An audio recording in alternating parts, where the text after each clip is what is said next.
الحمد لله رب العالمين ثم الصلاة والسلام على رحمة للعالمين وعلى آله وصحبه أجمعين وبعد. أعوذ بالله من الشيطان الرجيم. بسم الله الرحمن الرحيم.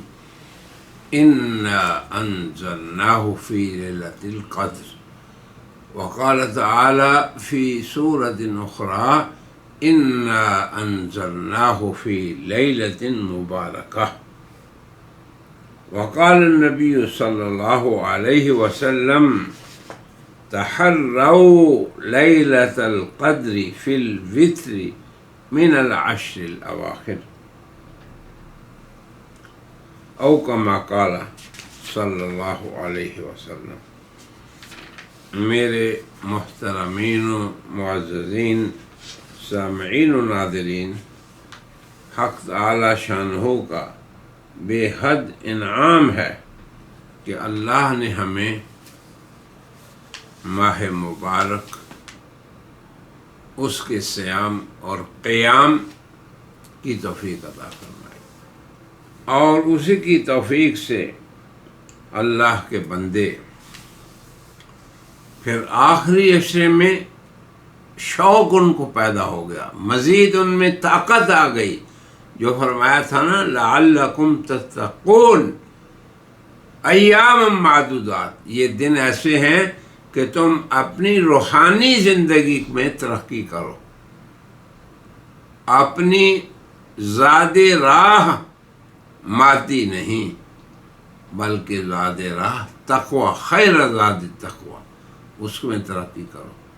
تو لازمی بات ہے کہ بندے دن کا روزہ، رات کا قیام، اور پھر اپنے اعضاء ظاہری کو اللہ کے حکم کے سامنے سر تسلیم خم جب کرتے ہیں تو پھر اللہ کے ہاں وہ قابل قدر بندے ہوتے ہیں. اور اللہ کی ذات ایسی ہے، وَقَانَ اللَّهُ شَاكِرًا عَلِيمًا، کہ بندوں کو حکم دیتا ہے کسی کام کا، بندے اس کے ارشاد کی تعمیل کرتے ہیں تو پھر بندوں کی بڑی قدر کرتا ہے. شاکرن علیما، اس کا یہ مطلب ہے.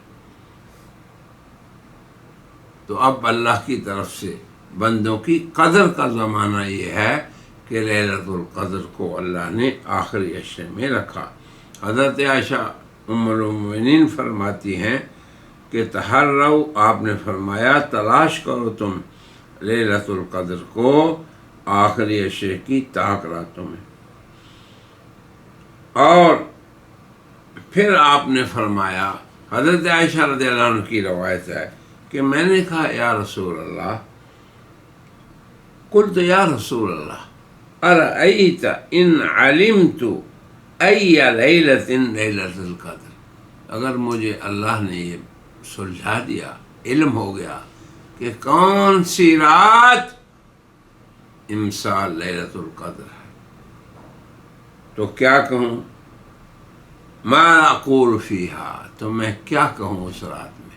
تو یہ بھی سیکھنے والی بات ہے کہ اس عشرے کی طاق راتوں میں کثرت سے آپ نے یہ کہنا ہے جو سید المرسلین نے اپنی زوجہ محترمہ ام المومنین حضرت عائشہ کو توجیہ فرمایا قولی اللہم انک عفو تحب العفو فاعف عنا.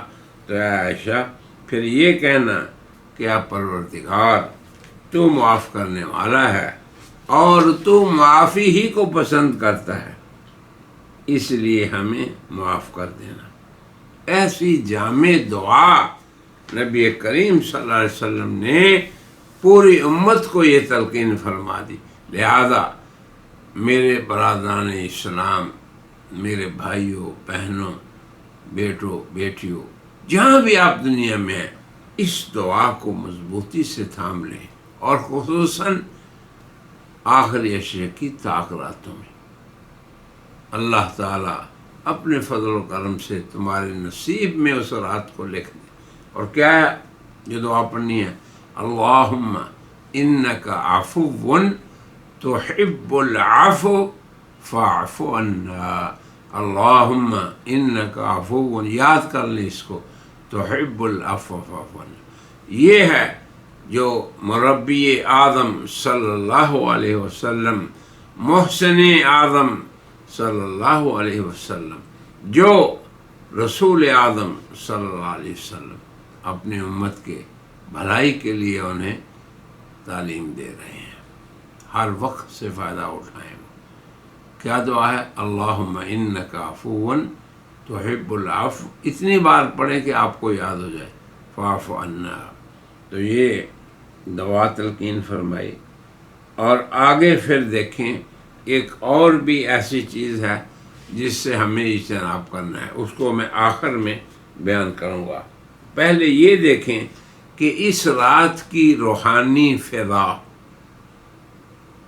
نورانی فضا، معطر و منور، کہ اللہ کی عمومی رحمت، کہ اللہ تعالیٰ اپنے بندوں کو پکار پکار کے اپنی رحمت کی دعوت دے رہے ہیں۔ تو میں اسی لیے یہ گزارش کیا کرتا ہوں کہ رمضان کے شب و روز یہ بندوں کی اعانت ہے۔ ہم کمزور ہیں، مادی ضرورتوں میں کھبے رہتے ہیں، ہمیں آخرت سے غفلت رہتی ہے، ہمیں اپنی روحانی ضروریات کا احساس ہی نہیں ہوتا کہ یہ مہینہ اللہ لے آتا ہے، کہ ہم پھر سے تجدید عہد کریں، اللہ تعالیٰ کی اطاعت پہ استقامت کا عہد کریں، اور اس ذات راہ کو جس کو حاصل کرنا ہمارے لیے غنیمت ہے اسے حاصل کریں۔ تو یہ ایک طرف، ایک جانب یہ ہے۔ حضرت ابو عبادہ کی ایک حدیث ہے، بہت مناسب ہے کہ ہم اس کو یاد رکھیں۔ عن عبادۃ ابن الصامت رضی اللہ عنہ قال خرج النبی صلی اللہ علیہ وسلم، کہ نبی کریم صلی اللہ علیہ وسلم نکلے۔ کہاں سے نکلے؟ اپنے حجرہ مبارکہ سے۔ کس لیے نکلے؟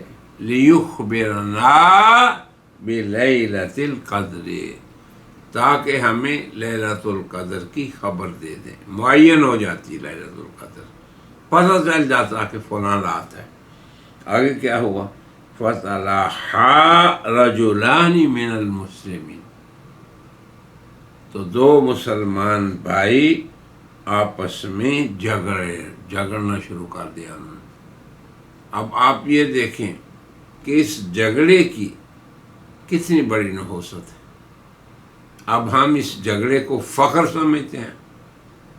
اب ہمارے ملک میں تو خاص طور پہ آج کل فضا ہے جھگڑوں کی، ہر فرد، ہر جماعت، سیاسی ہو، مذہبی ہو، دینی ہو، وہ فخر سے اپنے آپ کو اونچا ثابت کرنے کے لیے اور دوسروں کو نیچا ثابت کرنے کے لیے تمام اخلاقی حدود کو بھی تجاوز کر سکتے ہیں۔ اللہ کے بندو، اللہ سے ڈرو، اللہ کے نظام سے فائدہ اٹھاؤ، رمضان کے شب و روز سے اپنے اصلاح کے لیے کچھ اللہ سے مانگ لو۔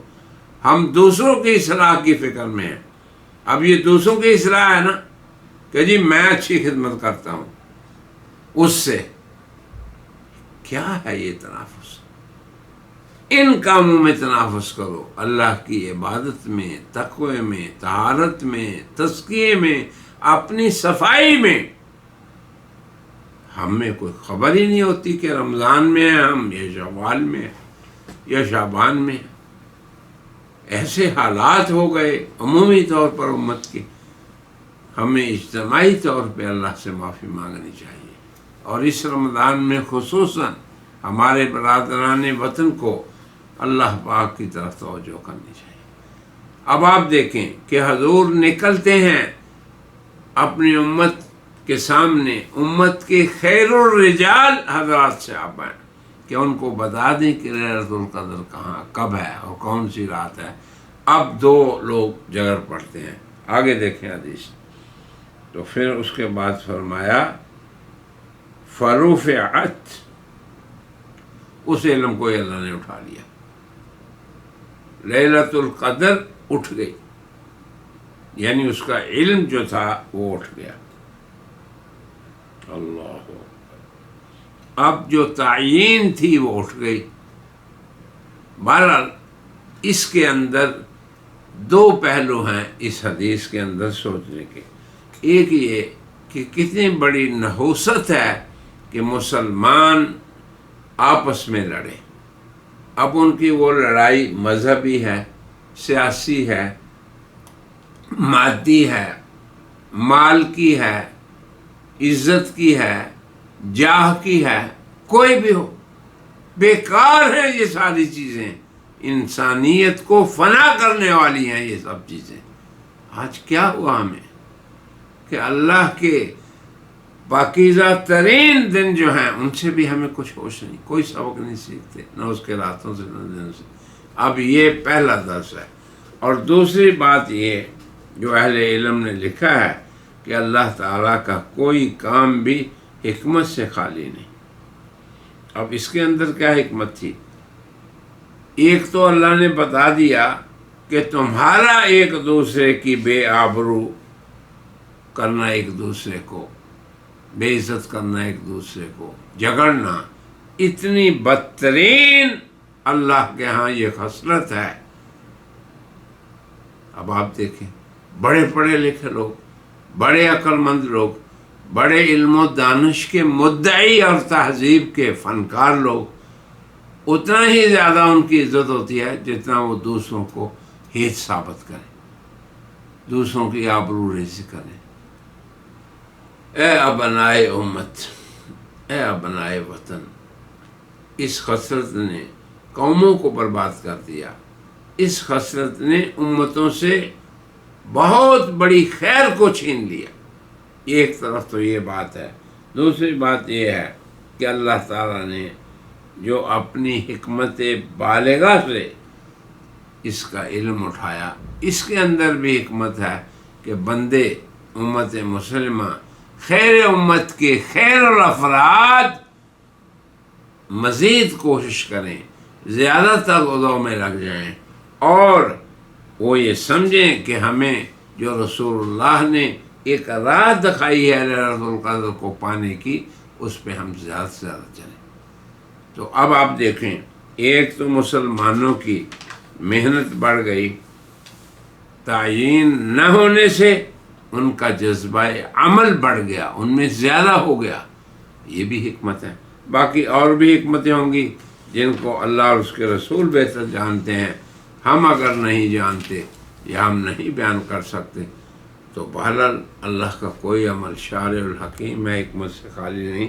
لیکن یہ جو چیز ظاہر ہر آدمی کو سمجھ آتی ہے کہ جھگڑے سے اس خیر کے علم کا اٹھ جانا کتنا بڑا نقصان دہ ہے، اور کتنی بڑی نحوست ہے آپس میں جھگڑے اور اختلاف کی۔ پھر اللہ نے ایک جگہ فرمایا وَلَا تَنَازَعُوا فَتَفْشَلُوا، اے امت محمدیہ، اے ایمان والو، منازعات آپس میں یہ نہ ہو تمہارے۔ یہاں تو ماشاءاللہ ختم ہی نہیں ہوتے، اور آگے فرمایا کہ ناکام ہو جاؤ گے، تفشلو، فشل اور ناکامی تمہارا نصیبہ ہو جائے گی۔ اب ہم سمجھتے ہیں نہیں جی ہم تو کامیاب ہو گئے، ہمارے پیچھے زیادہ لوگ ہیں۔ اللہ کے بندو، یہ کامیابی نہیں اور نہ ہی یہ ناکامی ہے۔ فتفشلوا، باہمی منازعت، اس کی خباثت اور اس کی نحوست ہر دو لڑنے والوں کے لیے ہے، چاہے کوئی غالب ہو یا مغلوب ہو، کوئی اس سے تعلق نہیں۔ ایک تو یہ بات یاد رکھیں۔ دوسرا اس کے بعد یہ یاد رکھیں کہ اس سے کیا ہوگا؟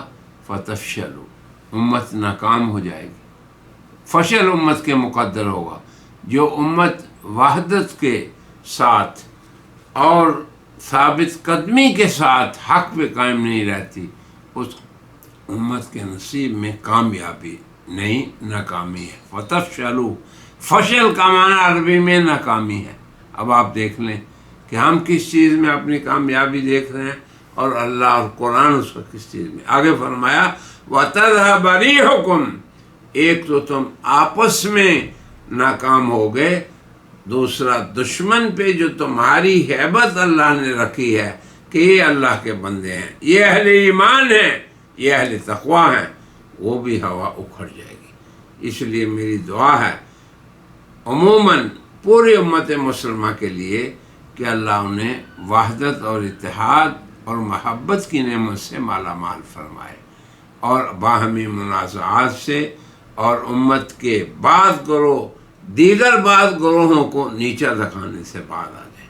اللہ کے بندو، اس حقیقت کو پالو اور اس راز کو سمجھ لو کہ ہماری عزت اللہ نے اپنی اطاعت میں اور جناب رسول اللہ کی اتباع میں رکھی ہے، اور وہ دونوں ہمیں دوسروں کی بے آبرو ریزی سے روکتے ہیں، دوسروں کے وقار اور احترام کی دعوت دیتے ہیں۔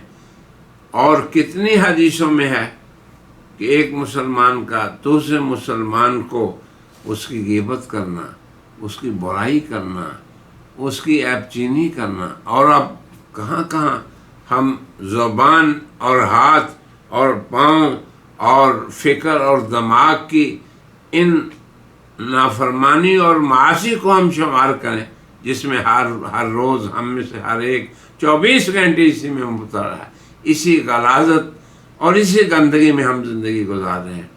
اللہ کے بندو، صاف ستھرے ہو جاؤ، اہل تقوی ہو جاؤ، اہل پرہیزگار بن جاؤ۔ اللہ کے بندے اہل تقوی، یزکیہم، اللہ کے پیغمبر تمہارا تزکیہ چاہتے ہیں، اور یہ قرآن اور یہ صیام اور یہ رمضان لعلکم تتقون تمہارے تقوی کے لیے۔ ہم پتہ نہیں کدھر جا رہے ہیں۔ بہر اس کے بعد یہ ہے کہ اللہ تعالیٰ نے یہ جو باہمی لڑائی اور جھگڑا ہے، اس کی نحوست کو بھی رسول اللہ صلی اللہ علیہ وسلم نے بیان فرمایا۔ اور پھر اس کے بعد دیکھیں کہ اس رمضان کے اندر عمومی طور پہ اس پورے پیریڈ میں جو ہماری تربیت کا تھا، لعلکم تتقون ایام معدودات، ہم ایسے ٹرینی ہیں کہ جو اللہ کے اس مدرسے میں، مدرسہ رمضان میں اپنی تربیت لے رہے ہیں۔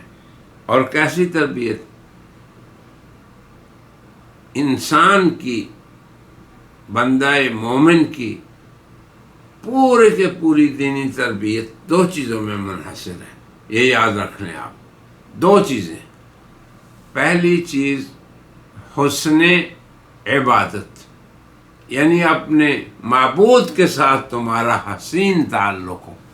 اب آپ سبھی سمجھتے ہیں کہ اللہ کس چیز کو پسند نہیں کرتا، اس سے بات رہے، کس کو پسند کرتا ہے اس کو اختیار کرے، یہ بات۔ دوسری بات یہ کہ اللہ کے بندوں سے حسن معاشرت، حسن سیرت، کردار ہمارا ان کے ساتھ اچھا ہو۔ اب حسن کا معنی کیا ہے؟ خوبصورتی۔ تو جس کو دیکھے کوئی آدمی کہ ہم اللہ کی یہ بات حسین ترین طریقے سے کر رہے ہیں، تو وہ پکار اٹھے کہ یہ اللہ کا مخلص بندہ ہے، اور اللہ کی ذات بھی اپنے بندے کے اس حسن کو دیکھ کے کہ اللہ پاک کو اپنے بندے پہ رحم آئے اور اس بندے کو اپنا محبوب بندہ بنا لے۔ اور دوسرا کیا بتایا؟ حسن معاشرت۔ حسن معاشرت کا معنی یہ ہے کہ ہمارے اخلاق جو ہیں وہ فاضل اخلاق ہوں، وہ اخلاق ہوں جو صاحب فضیلت اخلاق ہیں، وہ اخلاق ہوں کہ دوسرے بندے دیکھنے والے ان سے متاثر ہوں اور ان سے مستفید ہوں۔ یہ ہے حسن معاشرت، اور یہی ہے مقصد تقوی کا، اور یہی ہے مقصد پورا مہینہ بندوں کو بھوکا اور پیاسا رکھنے کا، تاکہ ان کے اندر روحانیت پیدا ہو اور ان کے اندر 2 حسن آ جائیں۔ ایک حسن تعبد، اپنے معبود کی یہ بات خوبصورت طریقے سے کریں، مطمئن ہو کے کریں اور خوش ہوں اس پہ، اور دوسرا حسن معاشرت کہ بندوں کے ساتھ اچھے اخلاق سے پیش آ کے وہ خوش ہوں۔ ہماری کیفیت یہ ہو کہ ہم اگر کسی کی خدمت کریں تو اندر سے ہم خوش ہوں، کسی کی مدد کریں تو ہمارا دل خوش ہو، کسی کی مالی اعانت کریں تو یہ ہے حسن معاشرت، اور یہی پورے دین کا خلاصہ ہے۔ حضرت مولانا احمد علی صاحب کے بارے میں بہت مشہور ہے، کسی شخص نے کہ انہوں نے فرمایا کہ اگر گاڑی چلنے والی ہو تو کوئی شخص اور ایک قدم میرا اوپر ہو گاڑی کے اندر اور ایک نیچے، اور کوئی مجھے پوچھے کہ دین اسلام کیا ہے، تو میں اس صورت میں بھی خلاصہ پورے دین کا بتا سکتا ہوں، اور وہ کیا کہ اللہ کے ساتھ اس کی عبادت میں بندہ اچھا ہو اور اس کی مخلوق کے ساتھ اپنے معاملات میں اچھا ہو۔ بس اللہ سے عبادت کے ذریعے حسن تعلق پیدا کرنا اور بندوں سے اخلاق فاضلہ کے ذریعے تعلق پیدا کرنا۔ اللہ تعالیٰ سے دعا ہے کہ اللہ یہ دونوں حسن عبادت، حسن تعبد، ایک یہ حسن ہے، اور دوسرا حسن معاشرت کہ ہماری معاشرتی زندگی بھی خوبصورت ہو۔ اللہ ہمیں ان دو حسنوں سے مالا مال کر دے، اور یہی اصل حسن ہے بندے کا، یاد رکھیں آپ۔ شکل و صورت کا حسن کوئی حسن نہیں، بلکہ اصل حسن سیرت کا حسن ہے، اور اسی لیے اللہ تبارک بتانے، اور میری درخواست بھی ہے جملہ مربیان سے، چاہے وہ مربی والد اور والدہ ہیں، یا وہ استاد اور مدرسہ ہیں، یا وہ حاکم اور ذمہ دار ہیں، ان کے ہاں بھی تربیت فرض ہے۔ ایک ملک کا سربراہ اپنی پوری رعایا کا ذمہ دار ہے اللہ کے ہاں۔ دیکھ لیں حدیث میں حضور نے فرمایا کلکم راعٍ وکلکم مسئول عن رعیتہ، تم میں سے ہر ایک راعی ہے اور ہر راعی اپنی رعیت کے بارے میں اس سے پوچھو گی۔ کبھی ہم نے یہ بھی سوچا ہے، ملک کے سربراہ نے کبھی یہ بھی سوچا ہے کہ ان سب افراد کی اور پوری رعایا کی ذمہ داری میری گور گردن میں ہے؟ تو یاد رکھیں یہ ذمہ داری کی بات ہے، کوئی عیش و عشرت کی جگہ نہیں ہے یہ منصب جو ہے۔ دوبارہ میری درخواست ہے خاندان کے سربراہ سے، قوم کے بڑوں سے، اور اہل حل و عقد سے اس امت کے اندر جو ہیں، کہ کوشش یہ کریں کہ اللہ کے بندوں کا ان کے اندر دو حسن پیدا ہو جائیں، ایک حسن تعبد، دوسرا حسن معاشرت، تو پوری کی پوری سوسائٹی، کیا پوری امت کی اصلاح کا عقدہ جو ہے وہ اس سے کھل جائے گا۔ اللہ تعالیٰ سے میری دعا ہے کہ رمضان مبارک کے ان ایام میں اللہ کی خصوصی عنایات اور اعانت جو ہمارے ساتھ ہے وہ ہمارے اندر حسن تعبد بھی پیدا فرمائے اور ہمیں حسن معاشرت کی بھی توفیق دے۔ اور میں اپنے سب بہن بھائیوں کو اس رمضان مبارک کے اندر قیام، طعام اور اطعام جیسے افطاری بھی لوگ کراتے ہیں، اور پھر آگے قرآن یعنی تلاوت بھی کرتے ہیں۔ اللہ تعالیٰ آپ کے سب اعمال کو قبول و منظور فرمائے، اور آپ اس رمضان کے مدرسے سے ایک کامیاب مجاہد، سپاہی، فوجی، ٹرینی اور امت کا ایک فرد بن کے نکلیں، اور اس پہ آپ 11 مہینے تک عمل پیرا رہیں، پھر دوسرا رمضان آ جائے اور اللہ دوبارہ ہماری تربیت کے لیے دوبارہ ہمیں یہ موقع میسر فرما دے۔ وآخر دعوانا ان الحمد للہ رب العالمین۔